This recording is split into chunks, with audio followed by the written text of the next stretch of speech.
कुलुसियों की किताब, उसका 3 अध्याय और उसके 23 से 24 पदों तक हम पढ़ेंगे। इस तरह लिखा है, जो कुछ तुम करते हो तन मन से करो, यह समझकर कि मनुष्यों के लिए नहीं परंतु प्रभु के लिए करते हो, क्योंकि तुम जानते हो कि तुम्हें इसके बदले प्रभु से मीरास मिलेगी।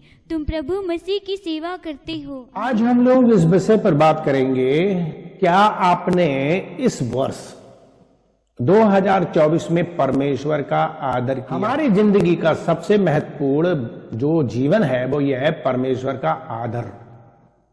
बाइबल में हमें साफ साफ शिक्षा देते हैं कि हमारा परमेश्वर आदर के योग्य है और हमारा काम उसको आदर देना है। हम इस वर्ष के अंत में हैं, बिल्कुल ही कुछ पल हैं। हर कंपनी में पूरे वर्ष के काम का मूल्यांकन किया जाता है। मूल्यांकन बस समझते हो, इवैल्यूएट समझते हो, मूल्यांकन समझते हो? किसी भी काम की जांच पड़ताल, चेक करना, परखना, टटोलना, देखना, जांचना, मूल्यांकन करना, नापतोल करना, हिलाना, चेक करना, कैसा है, कैसा हुआ। उन क्षेत्रों को सुधारने के लिए हर कंपनी हर साल में उन तमाम वर्करों पर जितना भी काम होता है उनकी जांच पड़ताल करते हैं, और वे उनकी जांच पड़ताल करते हैं कि क्या इन्होंने सही काम किया या नहीं किया है। और वो अपने सारे कंपनी में सारे कामों की जांच पड़ताल मूल्यांकन इसलिए करते हैं ताकि वे देख लें कि क्या उन्होंने गलती की है, वे अगले साल ना करेंगे। वो ये देखते हैं कि कितना उन्होंने कमाया है, वो ये देखते हैं कि कितना वो अब आगे कमाएंगे, वो ये देखते हैं कौन सी गलतियां हुई हैं, कौन सी गलतियां नहीं करेंगे, कहां पे सुधारना है, कहां पे भूल चूक हुई है। हर कर्मचारियों का मूल्यांकन किया जाता है, उनके काम के अनुसार उन्हें पदोन्नति भी किया जाता है, यानी कि उनको प्रमोशन मिलता है। आप ये बात जान लीजिए, उन्हें क्या मिलता है? प्रमोशन मिलता है। और आपको यह भी जानना है, यह भी समझना है कि जहां बहुत से लोग ऐसे होते हैं जब वे किसी काम में प्रभावशाली नहीं होते हैं, या वो बहुत से लोग जो ठीक से काम नहीं करते हैं, तो उन्हें उनके पद से भी हटाया जाता है। ये कितनी महत्वपूर्ण बात है, इसको समझना जरूरी है। हर स्कूलों में, हर कॉलेज में, हर कंपनी में ऐसा होता है कि साल में हमेशा रद्दोबदल होती है। अपने देश के अंदर भी रद्दोबदल होती है, पद हटते हैं, चाहे वो ऑफिसर हो, चाहे वो पुलिस इंस्पेक्टर हो, चाहे वो कमिश्नर हो, चाहे मंत्री, कुछ भी हो, सबके पदों में चेंजेस आते हैं। जैसे ही एक वो मंत्री बनता है, चीफ मिनिस्टर, तो वो आकर के तुरंत रद्दोबदल उनकी रिपोर्ट देखता है, कौन ठीक है, कौन कहां पर है। परमेश्वर के बच्चों के रूप में हम भी प्रभु की संगति में हैं, हम भी प्रभु की कंपनी में हैं। ओके, हम भी प्रभु की कंपनी का मतलब इंग्लिश में कहते हैं फेलोशिप, संगति। ओके, ऐसे ही कंपनी का मतलब ही होता है संगत, टीम। तो जैसे नौकरी वाली भी एक टीम होती है, कंपनी होती है, हम भी परमेश्वर की कंपनी में हैं, जहां वो हमसे उम्मीद करता है कि सब कुछ सर्वोत्तम के लिए किया जाए, सब कुछ सबसे बेस्ट किया जाए, सबसे उत्तम किया जाए। कुछ लोग अपने जीवन में सर्वोत्तम के क्षेत्र में कभी नहीं पहुंचते, तो वे क्या करते हैं? वे अपने जीवन में नुकसान पहुंचाते हैं, क्योंकि हम इससे एक सिद्ध परमेश्वर के लिए करते हैं। हमारा परमेश्वर परफेक्ट परमेश्वर है, और वो हमसे उम्मीद यह करता है कि हम सब कुछ परफेक्ट करें, जो हमारे सम्मान और आदर और विश्वास योग्यता के योग हो। यानी कि हमारा परमेश्वर यह चाहता है कि हम जो काम करें उसके सम्मान में हो, उसके आदर में हो, और हम विश्वास योग्य कहलाएं। इसीलिए कुलुसियों में हमने पढ़ा 3 अध्याय के 23 से 24 पदों में कि जो कुछ तुम करते हो उसे मन से करो, मन से करो। बहुत से लोग परमेश्वर का मन से नहीं करते, इसीलिए वे सर्वोत्तम नहीं कर पाते हैं, वो फ्लॉप हो जाते हैं, वो फेल हो जाते हैं, वे जिम्मेदारियां निभा नहीं पाते हैं, वे जीवन में बढ़िया काम नहीं कर पाते हैं। बाइबल कहती है कि परंतु तुम जो करो प्रभु के लिए करो। आमीन। 24 पद में लिखा है कि तुम जानते हो कि प्रभु से तुम्हें विरासत का प्रतिफल मिलेगा, क्योंकि तुम प्रभु मसीह की सेवा करते हो। आज आपको यह समझना है कि जब आप यीशु मसीह को मान गए, जान गए, मसीह बन गए, तो आपका काम है सेवा करना। चाहे आप पास्टर हो या ना हो, चाहे लीडर हो या ना हो, आप अगर सचमुच में यीशु मसीह को स्वीकार कर लिए हो, तो आपकी सबसे बड़ी जिम्मेदारी क्या है? परमेश्वर ने हमेशा अपने बच्चों से सर्वोत्तम की मांग की है, यानी कि सबसे ज्यादा उत्तम कार्य की मांग की है। आपका काम बेस्ट होना चाहिए, ये खुदा हमारा है। हमारा परमेश्वर बड़ा परफेक्ट है, उसने सब काम बहुत परफेक्ट किया, बहुत अच्छा किया, और उसकी औलादें, उसकी संतानें भी वैसी ही होनी चाहिए। एक परमेश्वर की संतान होने के नाते, मसीह में आने के नाते आपकी जिंदगी की सबसे बड़ा मकसद यह होना चाहिए कि मैं सबसे उत्तम सर्वोत्तम क्या कर सकता हूं। इसमें आपकी पूरी साल की गवाही ये नहीं होना चाहिए कि मुझे रोटी मिल गई, कपड़ा मिल गया, मुझे घर मिल गया, मुझे ये सारी गवाहियां से भी बढ़कर परमेश्वर ये चाहता है कि आपने सर्वोत्तम क्या किया। वो कौन सी गवाहियां हैं जो आपने सचमुच में मसीह के रास्तों पे चले, करैक्टर वाइज चले, प्रार्थना में कितने बड़े, आपका जीवन कितना ज्यादा परमेश्वर के लिए सर्वोत्तम करता है। वो चाहता है कि हम अपने हर काम में उसका आदर करें। अगर आपने सचमुच में बाइबल में पढ़ा है तो उसमें क्या लिखा है कि गधा को भी पता है अपने मालिक के बारे में और गैया को भी पता अपनी चरनी के बारे में, लेकिन मेरी प्रजा मुझे नहीं पहचानती। वो कहता है कि अगर मैं बताऊं तो मेरा आदर मानना कहां है। अपने जीवन में परमेश्वर ये चाहते हैं कि हम जो कुछ भी करें परमेश्वर के लिए करें, और वो सब कुछ बेस्ट और बेस्ट और बेस्ट और उत्तम से उत्तम और सर्वोत्तम करें। That is the most important thing that God is expecting from you. All of you need to understand that. परमेश्वर के वचन में हम हमेशा वो तरीका हम खोज सकते हैं जिससे परमेश्वर चाहता है कि हम अपने जीवन के अलग अलग क्षेत्रों में उसका आदर करें। उदाहरण के लिए पुराने नियम में परमेश्वर ने इस बारे में बात की कि याजकों को लोगों के लिए बलिदान के लिए किस तरह की भेंट चढ़ानी होगी। ये बात पुराने नियम में से हम चलते हैं, लय व्यवस्था की किताब से चलते हैं, जो आजकल हमारे मॉर्निंग में डिवोशन में पढ़ी जा रही है। इसमें आपको यह पता चलेगा कि परमेश्वर ने याजकों को शिक्षा दी, टीचिंग दी, समझाया कि मेरे लिए जब कोई बलिदान करते हो तो किस तरह की भेंट होनी चाहिए। आज आपको समझना पड़ेगा, सीखना पड़ेगा। देखिए, उठ के भागिए मत, जाइए मत, सोइए मत। लय व्यवस्था उसके 22 अध्याय और उसके 18 से 20 पद में क्या लिखा है? लय व्यवस्था उसका 22 अध्याय के 18 से 20 पद में क्या लिखा है? लिखा है, आप पढ़िए। हमारी अंग्रेजी में मैं अनुवाद करूंगा तो टाइम लगेगा। क्या लिखा है? हारून और उसके पुत्रों से और इस्राएलियों से समझा कर कह कि इस्राएल के घराने या इस्राएलियों में रहने वाले परदेशियों में से कोई क्यों ना हो जो मन्नत या स्वेच्छा बलि करने के लिए यहोवा को कोई होम बलि चढ़ाए, तो अपने निमित्त ग्रहण योग ठहरने के लिए बैलों या भेड़ों या बकरियों में से निर्दोष नर चढ़ाया जाए। जिसमें कोई भी दोष हो उसे न चढ़ाना, क्योंकि वह तुम्हारे निमित्त ग्रहण योग्य न ठहरेगा। और जो कोई बैलों या भेड़ बकरियों में से विशेष वस्तु संकल्प करने के लिए या स्वेच्छा बलि के लिए यहोवा को मेल बलि चढ़ाए, तो ग्रहण होने के लिए अवश्य है कि वह निर्दोष हो, उसमें कोई भी दोष न हो। जो अंधा या अंग का टूटा या लूला हो, अथवा उसमें रसोली या खौरा या खुजली हो, ऐसों को यहोवा के लिए न चढ़ाना। उनको वेदी पर यहोवा के लिए हव्य न चढ़ाना। जिस किसी बैल या भेड़ या बकरे का कोई अंग अधिक या कम हो, उसको स्वेच्छा बलि के लिए चढ़ा सकते हो, परंतु मन्नत पूरी करने के लिए वह ग्रहण न होगा। 23। आमीन।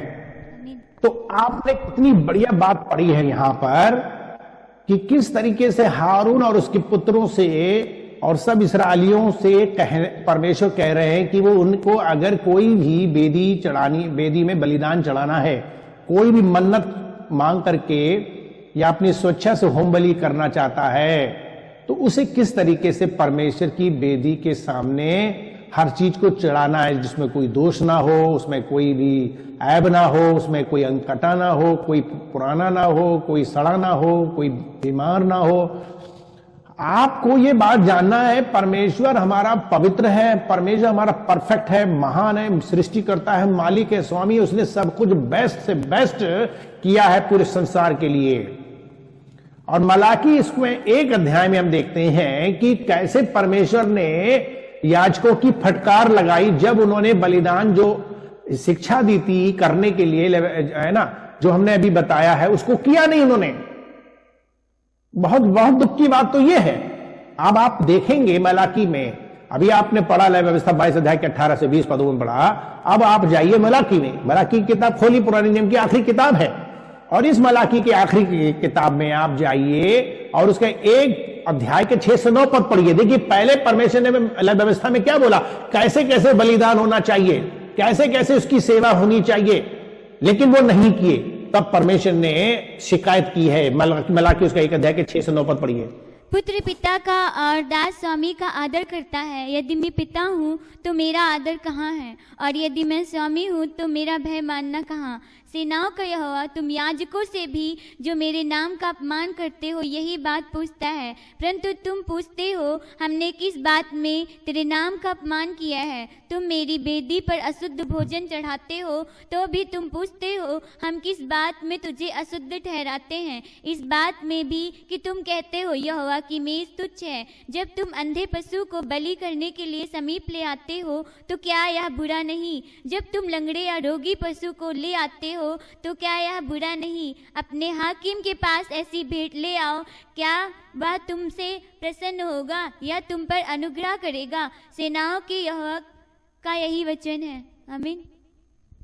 Thank you. देखिए आपने देखा मलाकी उसका 1 अध्याय में कैसे परमेश्वर शिकायत कर रहे हैं, याजकों की हरकतों के बारे में बोल रहे हैं। परमेश्वर ने याजकों को पहले बताया था कि परमेश्वर की जब सेवा करो, जब उसकी आराधना करो, जब उसके चर्च में आओ, जब उसके पास में भेंट चढ़ाओ तो A1 क्वालिटी का नंबर 1 क्वालिटी की आराधना चढ़ाओ, नंबर 1 की प्रार्थना करो, नंबर 1 की जो है सेवा करो। ना ढीले रहो, ना लुचपुंज रहो, ना सोते रहो, ना आलसी रहो, ना जो है अनाप शनाप करो, अंड संड करो। बहुत से शब्द ऐसे हैं जो आपको बुरा लगेंगे कि क्या बोल रहे हैं भाषा जी, लेकिन हम आपको सच बता रहे हैं। बहुत से लोग अपनी आराधना अंडसंड करते हैं, बहुत से लोग जो है परमेश्वर की सेवा अंडसंड करते हैं। अंडसंड का मतलब क्या, ऐसे अनाप शनाप, ऐसे ही लापरवाही बाली, लेट लतीफ बाली। परमेश्वर सब चीज देखता है, याद रखिएगा। हमारा परमेश्वर सब कुछ देखता है। बहुत से लोग जो है हमेशा पूरी साल भर रोते रहते हैं। हमको तो पता है ना कौन रोता है, अंत में आप कुछ भी कह दो, लेकिन पूरी साल भर आपने क्या किया हमें पता है। हम अपने बारे में भी जानते हैं, दूसरों के बारे में जानते हैं, और आप भी अपने बारे में जानते हो कि पूरी साल भर आप कितनी बार कुड़कुड़ाए, कितनी बार परमेश्वर के साथ आपने अनाप शनाप बोला, परमेश्वर के काम के लिए, परमेश्वर के चर्च के लिए, परमेश्वर के लोगों के लिए आपने कितना कुछ बोला होगा, कैसी आराधना करी होगी, ये आपको पता होगा। परमेश्वर ने लय व्यवस्था में बोला था कि मेरी आराधना टनाटन करना है, मेरी आराधना बिल्कुल A1 क्वालिटी की लानी है। आराधना चाहे आप गीत गा रहे हो, चाहे आप म्यूजिक बजा रहे हो, उसमें 100% तन मन धन दिखाई दे, पूरी जोश उमंग दिखाई दे, बेस्ट क्वालिटी दिखाई दे। परमेश्वर के पास में जब पहुंच रहे हो तो कैसे पहुंच रहे हो आप? आज हम दुनिया में देख रहे हैं, जरा सा कोई नेता आ जाता है, भाई साहब जरा सा कोई नेता आता, इतने ढेर सारे फूल ले आते हैं लोग। आज आप देखिए कुंभ मेला है, कितने ढेर सारे फूल फेंक रहे हैं उनके लिए जो नंगा है, नंगा बाबा, उनके लिए देखिए। आज हम लोगों के लिए परमेश्वर जो कितना महान है, कितना बड़ा है, उसके लिए हम क्या करते हैं, कितना हम जोशीला से करते हैं, किस भाव से करते हैं। परमेश्वर आज आपसे पूछ रहा है, यदि मैं तुम्हारा पिता हूं तो मेरा आदर कहां है? That is the most question that Jesus is asking from all of you. Have you honoured me through out the year 2024? देखो भैया, उंगली कटा के शहीदों में आप अपना नाम लिखा लो, वो तो कोई बात नहीं, कर लो, वो फायदा नहीं, वो दिखता है। लेकिन मेन बात क्या है, through out the year have you honouring God? क्या आपने पूरी साल क्या परमेश्वर का आदर किया है? मैं पिता हूं तो मेरा आदर कहां है? यदि मैं स्वामी हूं तो मेरा भय कहां है? बाइबल कहती है कि हे याजकों, जो मेरे नाम का अपमान करते हो, तुम कहते हो कि हमने किस प्रकार से तुम्हारा नाम अपमान किया, तुम मेरी वेदी पर अशुद्ध रोटी चढ़ाते हो, और तुम कहते हो कि हमने किस प्रकार का तुम्हारा अपमान किया। तुम कहते हो कि यहोवा की मेज तुच्छ है। जब तुम अंधे पशु को बलि के लिए चढ़ाते हो तो क्या वो बुरा नहीं करते? इसी तरह जब तुम लंगड़े बीमार बलि को चढ़ाते हो तो क्या बुरा नहीं करते? ये उन याजकों के लिए हम बता रहे हैं जो परमेश्वर की आराधना को, उसकी भक्ति को ऐसे ही अनाप शनाप अंडसंड करते हैं। उसमें कोई भी ज्यादा तन मन और धन नहीं लगा होता है, उसमें जोश उमंग नहीं लगा होता, पूरी इच्छा नहीं लगी होती, टाइम से पहले कुछ नहीं होता है। बाइबल सिखा रही है, ध्यान दीजिएगा। इसलिए परमेश्वर शिकायत कर रहे हैं कि क्या तुमने मेरा आदर किया? वो फिर कह रहा है कि जब तुम अपने किसी प्रधान के पास जाते हो तो क्या तुम ऐसी चीजें ले जाओगे, ऐसे करोगे? दुनिया के प्रधान के पास हो, तुम बहुत बढ़िया से जाते हो, सजा के जाते हो, लेके जाते हो, टनाटन जाते हो। आप परमेश्वर के पास फिर ऐसा क्यों करते हो? उसके काम के मामले में क्यों ढिलाई करते हो? परमेश्वर कह रहे हैं, इसलिए आप परमेश्वर के वचन के लिए प्रार्थना करो, वो हम पर अनुग्रह करे। लेकिन अगर तुम ये काम करोगे तो तुम उसे कैसे प्रसन्न कर सकते हो? सेनाओं का और यहोवा का यही वचन है। हम देखते हैं कि परमेश्वर याजकों से कितना नाराज है, क्योंकि वे उसे बलिदान नहीं चढ़ा रहे हैं जैसा कि उसने पहले से स्थापित किया था, जो उसने बनाया था, जो सिस्टम बनाया था। बहुत जरूरी है कि वो एक सही जानवरों को दें, उसमें कोई दोष ना हो। उसके विपरीत वे बलिदान के लिए बीमार ला रहे थे, यानी कि ऐसे ही घड़िया सटिया ला रहे थे, अंधे लंगड़े लूले ला रहे थे जानवरों को। उन्हें मिलता होगा, अच्छा रख लेते होंगे अपने लिए, और उसके बदले में परमेश्वर को वो चढ़ा दे रहे हैं जो बीमारी में है, जो लंगड़ेपन में, अंधे में। याद रखिए, आपसे परमेश्वर बड़ी उम्मीद करता है। याजकों, जब परमेश्वर की सेवा करो तो टनाटन रहो, बिल्कुल टिप टाप रहो, बिल्कुल बढ़िया से रहो, बढ़िया से नहा धो के आओ, बहुत बढ़िया तुम्हारे अंदर पूरी तैयारी होनी चाहिए, जोश उमंग होना चाहिए। ये चीजें आपको समझना पड़ेगा। दूसरे शब्दों में बेकार भेंट ला रहे थे, जो परमेश्वर को प्रसन्न नहीं कर पा रहे थे, जो परमेश्वर को अपमानित कर रहे थे। दूसरे शब्दों में वे परमेश्वर अपने जीवन के निर्माता का सम्मान नहीं कर रहे थे। परमेश्वर उनसे इतने नाराज थे कि उन्होंने मलाकी में शापित कहा कि शापित है। 1 अध्याय के 14 पद को कोई जन पढ़े, क्या लिखा है? 1 अध्याय के 14 पद को कोई जन पढ़े, क्या लिखा प्यारो? जिस छली के झुंड में नर पशु हो, परंतु वह मन्नत मानकर परमेश्वर को वर्जित पशु चढ़ाए, वह शापित है। मैं तो महाराजा हूँ और मेरा नाम जाति जाति में भय योग्य है। सेनाओं के यहोवा का यही वचन है। आमीन। आज आप एक बात जान लीजिए, अगर खुदा ने तुम्हें कोई जिम्मेदारी दी है, खुदा ने तुम्हें कोई काम दिया है, अगर तुम सचमुच में उसका काम ईमानदारी, वफादारी और मेहनत और जोश और बढ़िया से नहीं करोगे तो परमेश्वर शापित कर देगा। और बाइबल कहती है तुम पर श्राप लग जाएगा। जिसके झुंड में नर हो, जो प्रतिज्ञा करे, बाइबल कहती है, और यहोवा को उसको भ्रष्ट वस्तुएं चढ़ाए, क्योंकि मैं महान राजा हूं। सेनाओं का यहोवा कहता है कि मेरा नाम जातियों में भय योग्य है, श्रापित है। बाइबल कहती है शापित हो जाए। परमेश्वर पसंद नहीं करता है, अपने प्रेजेंस से हटा देता है, अपने काम से हटा देता है, अपने जगह से निकाल देता है। आपको पता भी नहीं चलेगा, आप सोचोगे कि पता नहीं क्या हो रहा है, ये परमेश्वर करेगा। याद रखो, परमेश्वर हर साल इवैल्यूएट करता है, मूल्यांकन करता है। हर कंपनी करती है, अपने कुछ वर्करों को ऊंचा करेगी, कुछ वर्करों को नीचा करेगी। इसलिए सबसे ज्यादा सर्वोत्तम आपको करना है परमेश्वर के लिए।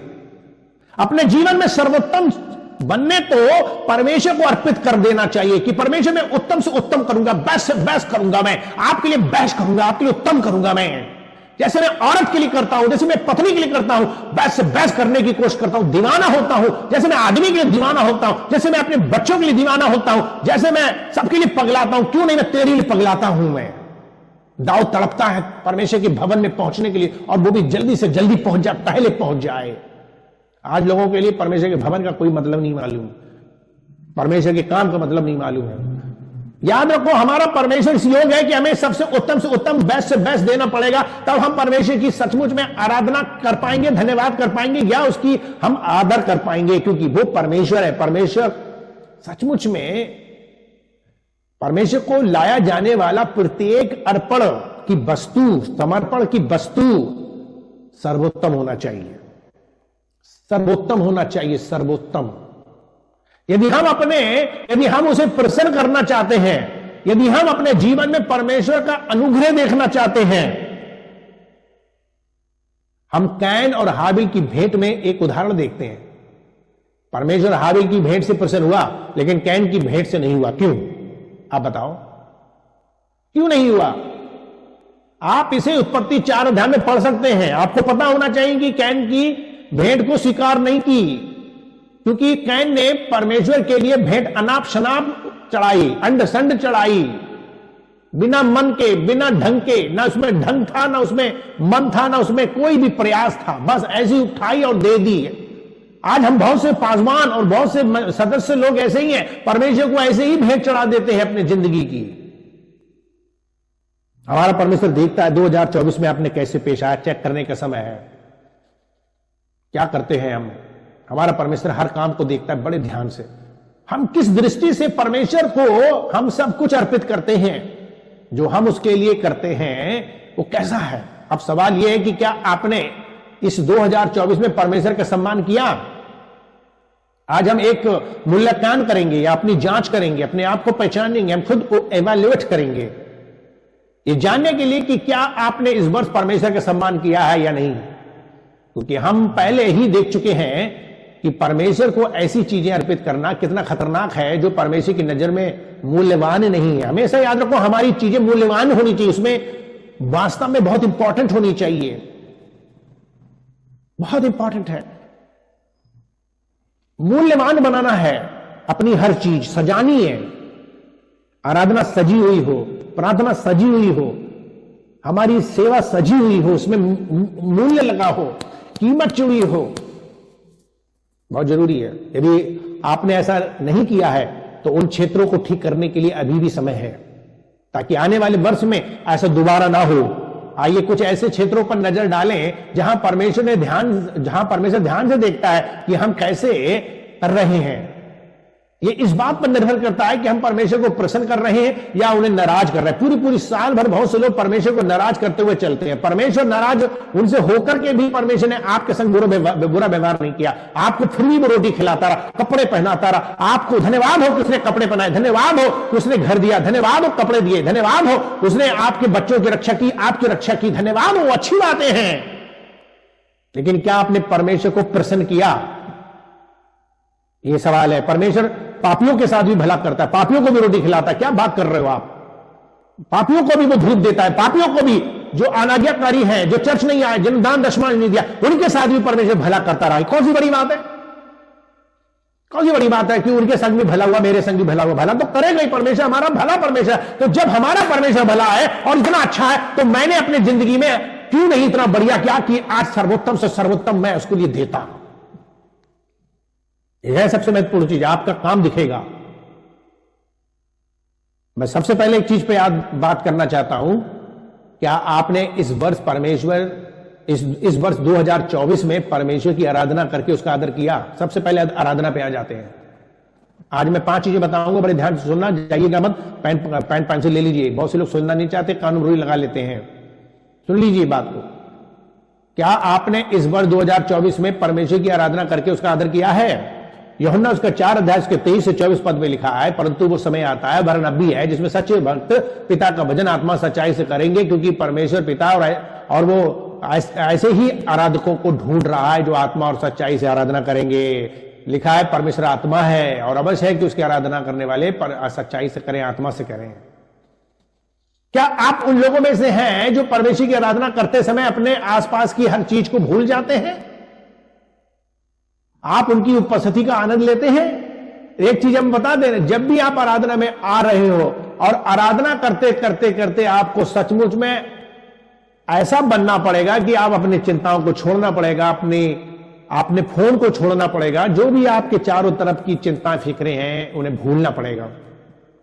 बहुत से लोग चर्च में आते हैं, आंखें खुले रहते हैं, आराधना चल रही है, उन्हें कोई मतलब नहीं, वो ऐसे ही देख रहे हैं कौन कपड़ा कैसे पहना है, कौन कैसे आ रहा है, कौन जा रहा है, कौन नाच रहा है, कौन झूम रहा है, इधर उधर देख रहे हैं। क्या आप चर्च के अंदर आते हो तो आप खो जाते हो, आराधना में प्रभु से मिलते हो? चारों तरफ की सब चीजों को भूलना है, भूल करके अपना काम धाम नौकरी बिजनेस भूल करके परमेश्वर की उपस्थिति में आकर के उसकी आराधना करनी है। क्या आप परमेश्वर की उपस्थिति में जब आते हो आनंद लेते हो? जब म्यूजिक बज रहा है, आराधना बना, तो उसके हिसाब से आपका बॉडी भी हिल रहा है, आनंद ले रहे हो, या मातम बना रहे हो, गम बना रहे हो, हाथ पैर भी नहीं चल रहे, ना ताली बज रही, ना मुंह आपका जो खुल रहा है? आप क्या करते हो परमेश्वर की उपस्थिति में आकर के? उदास रहते हो, निराश रहते हो, हताश रहते हो, या आत्मा में आप सचमुच में प्यार के मारे रोते हो? एक रोना वो है जब खुशी के मारे परमेश्वर की उपस्थिति में आपके आंसू आते हैं, भल भल भल भल भल भल भल, मजा आता है। वो आपका सारा गम दूर करता है, आपकी टेंशन दूर करता है, आपको मिल जाता है जो जिस चीज की तलाश में थे। आप उनकी उपस्थिति में रोते हैं, आप उनकी आराधना करने के लिए अपने हाथ उठाते हैं। बहुत से लोग अपने हाथ उठाते ही नहीं, जब कोई लीडर कहता है तो उठा लेते हैं, वो भी आधे हाथ उठाते हैं, इतने अभी मन थोड़ी लगा दिखाने के लिए उठा लिया, लेकिन कहते ना हम पूरा नहीं उठाएंगे। अरे पूरा उठाओ, तब परमेश्वर आपको उठा लेगा, छू लेगा। कितने लोग इस बात पर तालियां बजाएंगे? हमारे ताली बजाने वाले कहां चले गए? आपको अपना हाथ ऐसे उठाना है, ऐसे। यह है पूरा मन। हाथ उठा करके, हाथों को उठा करके स्तुति करता रहूंगा सदा मैं।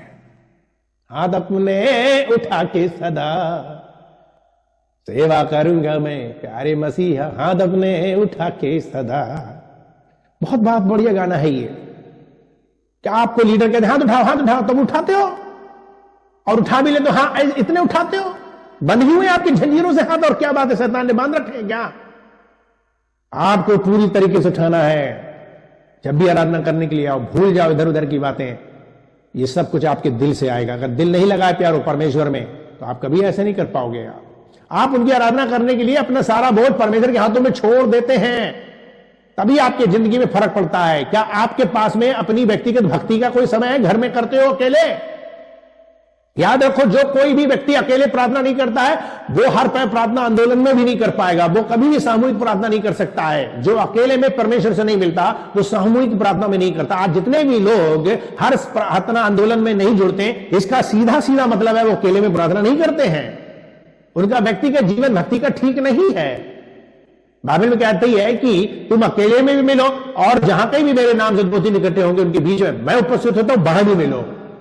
जहां आप हर दिन उनकी उपस्थिति का आनंद ले सकते हैं। आप अपना दिल खोलते हैं और उनकी आराधना करने के लिए अपनी आत्मा को सचमुच में उंडेलते हैं। ये बहुत जरूरी है। परमेश्वर आपके ऊपर अपनी आत्मा उंडेलता है। जितने भी लोग दिल से परमेश्वर को पुकारते हैं, आत्मा उतरता है उनकी जिंदगी में, वे दिल से आराधना करते हैं, बनावटी नहीं होती है। कुछ लोग 15 मिनट से ज्यादा दो नहीं करते, 15 मिनट से ज्यादा घुटना नहीं टेक सकते। क्या आप किसी भी चीज को परमेश्वर के साथ अपने अकेले समय पे बाधा नहीं बनने देते? जब आप परमेश्वर के चरणों में बैठते हैं तक कोई बाधा बनता है? आप जानबूझ करके फोन को बाधा बना लेते हो। कोई ना कोई आदमी आपको डिस्टर्ब करता, आप ऐसी जगह दुआ कर रहे हैं, कोई डिस्टर्ब करेगा, आप कहते हैं यार तब परेशान नहीं करेंगे। आप उनसे बात करने के लिए क्या खुश होते हो? आप उनके वचन से जो वो आपसे बातचीत करते हैं, क्या आप उनसे खुश होते हो, तृप्त होते हो? आप उसे अपने जीवन में कैसे अनुमति देते हैं, क्या करते हैं कि वो आपसे बातचीत करें? आप परमेश्वर से कितना बात करते हो? मैं आपको सच बताता हूं, मैं चलते फिरते परमेश्वर से बात करता हूं। कुछ लोग मुझे देखते होंगे कि यार ये किससे बात कर रहे हैं, लोग पागल भी समझ सकते हैं, मुझे परवाह नहीं है। इस देश में बहुत बढ़िया बात तो यह है कि हर आदमी अकेले में बात कर रहा है। अब तो खैर भारत देश में भी कर सकता है। आप देखोगे अकेला आदमी है और उसके हाथ में कोई फोन भी नहीं है और हंस रहा है, हा ऐसे कर रहा है और बात कर रहा है, ताली बजा रहा है, ठट्टा मार रहा है। क्यों? आजकल ब्लूटूथ ईयरफोन आ गए, कान में लगे हैं, मोबाइल जेब में लगा है, बात कर रहा है। कितनी बढ़िया बात है। आज के जमाने में अगर आप अकेले बात करोगे तो लोग पागल नहीं कहेंगे, क्योंकि कहेंगे फोन में लगा है। कितनी बढ़िया बात है। परमेश्वर की धन्यवाद हो इस व्यवस्था के लिए, सुविधा के लिए। आप परमेश्वर से बात करो जैसे इंसानों से बात करते हो। हमने देखा है कि ढेर सारे लोग अकेले में नहीं बात करते, प्रभु से बात नहीं करते। जब देखो तो आदमियों से बात कर रहे हैं, औरतों से बात कर रहे हैं, बच्चों से बात कर रहे हैं, इंसानों से बात कर रहे हैं। जब देखो चक्का चक झक झक झक झक फोन पे घंटों बातें करते हो। इसीलिए आपके पास में वचन नहीं आता, इसीलिए आपके पास में ज्ञान नहीं आता, इसीलिए आपके पास प्रभावशाली मैसेज नहीं आते, इसीलिए आप बुद्धि की बात नहीं करते, इसीलिए आप जब 2-4 लोगों के बीच में बैठते लड़ाई झगड़ा कर बैठते हो, क्योंकि आपके पास में बुद्धि नहीं, दिमाग नहीं, आपके पास संतुलन दिमाग नहीं। क्यों? क्योंकि आप परमेश्वर से बात नहीं करते। अगर परमेश्वर से बातचीत करोगे, 2-4 लोगों के बीच में जाओगे, आप समाधान वाले व्यक्ति बन जाओगे, आप सुधारने वाले व्यक्ति बन जाओगे, आप जो बिगड़ा हुआ है उसको ठीक करने वाले व्यक्ति बन जाओगे। ज्यादातर लोग दुनिया में क्या बिगाड़ देते हैं, तोड़ देते हैं, भड़क जाते हैं, चले जाते हैं, छोड़ देते हैं। ऐसा टाइप की जिंदगी हो रही है। क्यों? क्योंकि आप परमेश्वर से बात नहीं करते, उसके वचन को नहीं सुनते हैं। जितना आप परमेश्वर की सुनेंगे उतनी राय मिलेगी, उतनी बुद्धि मिलेगी, उतना ज्ञान मिलेगा। यदि आप हम सब ये कर रहे हैं तो आप आराधना में परमेश्वर का सम्मान कर रहे हैं। यदि नहीं कर रहे, यदि आप स्तुति और आराधना का आनंद नहीं ले रहे हैं, तो ये समय है कि आप परमेश्वर से क्षमा मांगें और उससे कहें कि प्रभु 2025 में मैं आपकी आराधना सच्चाई से, आत्मा से करना चाहता हूं। इस प्रकार की डुप्लीकेट, बनावटी, दिखावटी और झूठी आराधना नहीं करना चाहता, दिल से करना चाहता हूं, क्योंकि आप इसके हकदार हैं। कितने लोग इस बात को समझ रहे हैं कि हमारी आराधना अच्छी होनी चाहिए, सच्ची होनी चाहिए, पवित्र होनी चाहिए, आत्मिक होनी चाहिए, दिखावटी बनावटी, उसमें मिलावट ना होना चाहिए। आमीन। कितने लोग विश्वास करते हैं परमेश्वर का आदर करोगे, परमेश्वर आपसे उम्मीद करता है आप ऐसी आराधना 2025 में करना। नंबर 2, क्या आपने अपनी सेवा में परमेश्वर का सम्मान किया? दूसरा पॉइंट, क्या आपने अपनी सेवा में परमेश्वर का सम्मान किया? मतलब क्या आप अपने परमेश्वर की सेवा के द्वारा उसका आदर करते हो? क्या सेवा के द्वारा, मिनिस्ट्री के द्वारा, सेवकाई के द्वारा परमेश्वर का सम्मान करते हो? किया है? पहला इतिहास का 28 अध्याय उसके 9 पद में क्या लिखा है? पहला इतिहास का 28 अध्याय उसके 9 पद में क्या लिखा है? पहला इतिहास उसके 28 अध्याय के 9 पद में लिखा है कि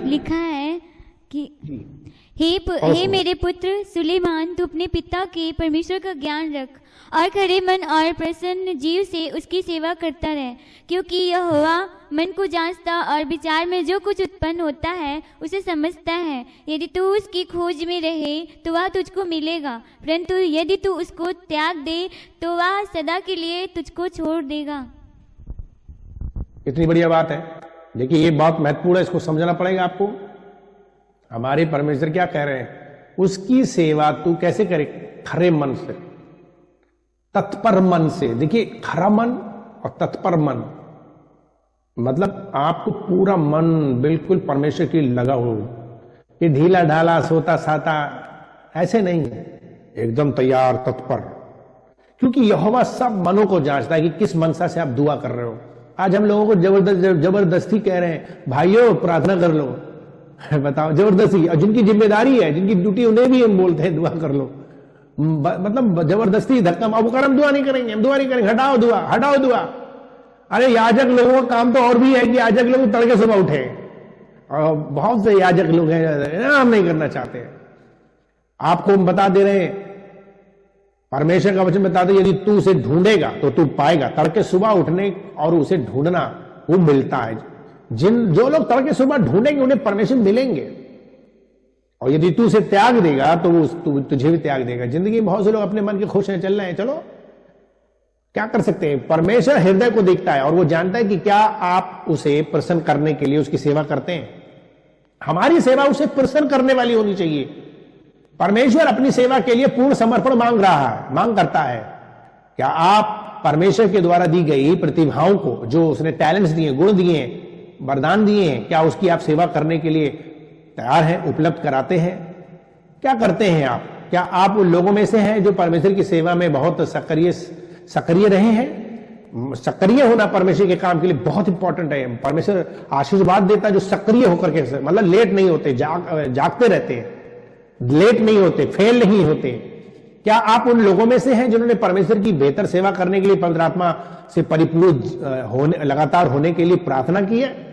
बहुत से लोग परमेश्वर की पवित्र आत्मा से परिपूर्ण नहीं होते, पवित्र आत्मा की डिमांड नहीं करते। इसका मतलब आप सेवा नहीं करना चाहते। देखिए सेवा आप अपने आप से नहीं कर सकते। सेवा को करने के लिए परमेश्वर की बुद्धि, ज्ञान चाहिए और अभिषेक चाहिए, और उसके लिए आपको पवित्र आत्मा परिपूर्ण होना पड़ेगा। और पवित्र आत्मा से परिपूर्ण होने के लिए आपको वास्तव में पवित्र होना पड़ेगा। और जो आप जैसे मान लीजिए चुगली करते हो तो बंद करनी पड़ेगी, गाली देते हो तो बंद करना पड़ेगा, झूठ बोलते हो झूठ बोलना पड़ेगा, चुंगी काटते हो हर समय, हर किसी का पैसा लेते हो, मारते हो, है ना, अन्याय से पैसा ले रहे हो, झूठ सच का पैसा ले रहे हो, आप सोच लीजिए आपके ऊपर पवित्र आत्मा नहीं रहेगी। ये आपको समझना पड़ेगा। आप गुस्सा करते हो, झगड़ा करते हो, बड़ों की बेइज्जती करते हो, इंसल्ट करते हो, लेट लतीफ हो, आपको मालूम होना चाहिए परमेश्वर का पवित्र आत्मा नहीं मिलेगा। आपको उन सब पापों से मन फिराना पड़ेगा, पवित्र आत्मा से परिपूर्ण होना पड़ेगा, ताकि आप परमेश्वर की सेवा को उत्तम से उत्तम, सर्वोत्तम कर सको। देखो भैया, प्रेरितों की किताब में 6 अध्याय उसके 2 से 4 पदों में क्या लिखा हुआ है? प्रेरितों काम उसका 6 अध्याय उसके 2 से 4 पदों को पढ़ो। पास्टरों पढ़ो, भाइयों पढ़ो, बहनों पढ़ो। क्या है सुमन, पढ़िए क्या लिखा है? 6 का 2 से 3 उसमें लिखा है, तब उन बारों ने चेलों की मंडली को अपने पास बुलाकर कहा, यह ठीक नहीं कि हम परमेश्वर का वचन छोड़कर खिलाने पिलाने की सेवा में रहें। इसलिए हे भाइयों, अपने में से 7 सुनाम पुरुषों को जो पवित्र आत्मा और बुद्धि से परिपूर्ण हो चुन लो, कि हम उन्हें इस काम पर ठहरा दें। आपने प्रेरितों की किताब में उसका 6 अध्याय में उसके 2 से 4 पद पढ़ा, 2 से 3 पढ़ा है, 4 पढ़ रहे हैं, परंतु हम तो प्रार्थना में और वचन की सेवा में लगे रहेंगे। देखिए यहां पर कितनी बढ़िया बात है। सेवा मिनिस्ट्री को समझो, पास्टरों याजकों समझो आपकी सेवा क्या है। बहुत से पास्टर याजक समझते नहीं कि उनकी सेवा क्या है। आज हम परमेश्वर का धन्यवाद करते हैं, हमने बहुत लेबरिंग की, बहुत मजदूरी की, बहुत गली गली गए, घर घर गए, करते रहे, और आज भी हम 20 साल के बाद फिर से शुरू कर रहे हैं वही काम जो हमने भारत में किया। वो हमारा काम जारी है, ठीक है, लेकिन सबसे महत्वपूर्ण मेरा काम क्या है? वहां पर बहुत प्रकार की सेवकाइयां थी। लोगों ने कहा कि भाई हमारे यहां पर बहुत से लोगों की और भी मदद करो, सेवकाइयां करो। तो परमेश्वर के सेवकों ने कहा हमें परमेश्वर का वचन छोड़कर ये लोगों की खिलाने पिलाने की सेवा नहीं करनी है, हम इसके लिए नहीं चुने गए हैं। इसलिए अपने बीच में 7 अच्छे नाम वाले पवित्र आत्मा से परिपूर्ण, बुद्धि से परिपूर्ण पुरुषों को चुन लो। मिनिस्ट्री में ऐसे लोग चुने जाते हैं जो पवित्र आत्मा से परिपूर्ण, बुद्धि से परिपूर्ण हो। बाइबल भी कहती है